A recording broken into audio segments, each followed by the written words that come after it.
ấy radio rồi lúc này anh chính trị anh anh check out tại hiện anh chính cần start trong chia ở đây đầu tiên hắn ôi thì aron per sung sung tu nita sẽ tôi làm pam nát đâu bị chôn tin aron per số đâu chối chối ngat timen chú tiếng âm lộ chuan ôi chúng ta mang pam lộ thì anh engine oil ôm chặt tấu gì chuan engine oil ôm chặt chúng ta mà oil pam miết đâu tập pet thì chú tập pet bỏ lẩu thol ai lẩu dao với các kiểu này sao mà rồi chú tập pet đặt ra xuống ngất khăn tóc dù lâu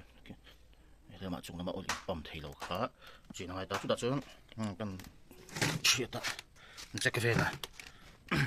self bảo hiểm thì đậu bốc rồi là engine chuyên chui thôi bây giờ cần check à thế là oil pump mà người ta là chia to oil pump hi oil pump chung à bên oil rau em này thì chú cả chung hi cả đi file to check to rau hút mà thì cái hẳn tôi bảo hiểm là việc lấy thấy lâu nhỉ mà chọn arang sẽ em bốc à chọn thì oil pump gear oil pump pin kan ti khan ta he hela hian ku asol tan he ti hian chung lam le ko mi pheka sir kon to ni ko le ta ku tiang ang shape khon ku tiang ang pian bil khon ni oil pump pin hi mi ko hi om tur ania hi abl ve kan ni ta chun mi oil pump pin na agir kan ti le hi self pin chu ni ve le ta hi ein chuk to ta ni mo hi chu choi vir nga ma ro chu oil pump ka hi avir ve ton lo ni chú oil pump cũng xong rồi à xuống self pop giờ self smooth lâu em po ha sẽ cả cái self ball lâu như ta self ball ron neck tu thì mình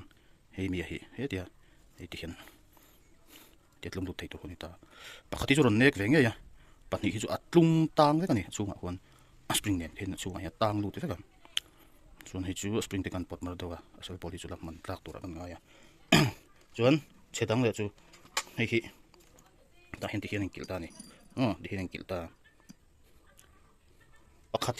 ta hiện pathum in akil turania elbow kan tiang chi khama elbow pathum pakhat hin lo la o ve de chon hi a chefek boka the thi hi chefek a the thi amaro chu kumi alu na lampang pu thel khu chelo lo chon pani hi bung boka abong chu hum chu nga hian dang ve ve in tin wan la chu thei lo welding machine lampang khangai lo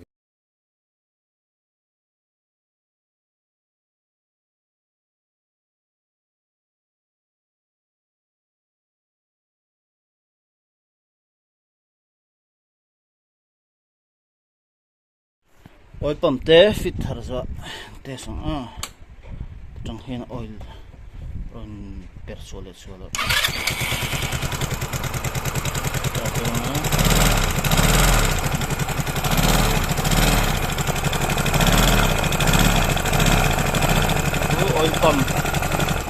oil pump cha lo test na chu ni oil pump chat le chat lo tin chu baka self ball housing te ha fil cha to baka self china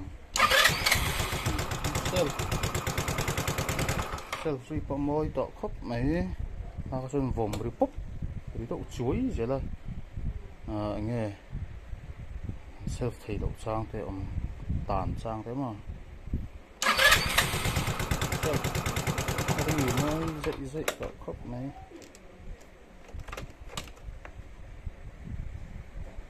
nó để sụt nữa suy chi chiang một chút luôn rồi con chỉ đó các bạn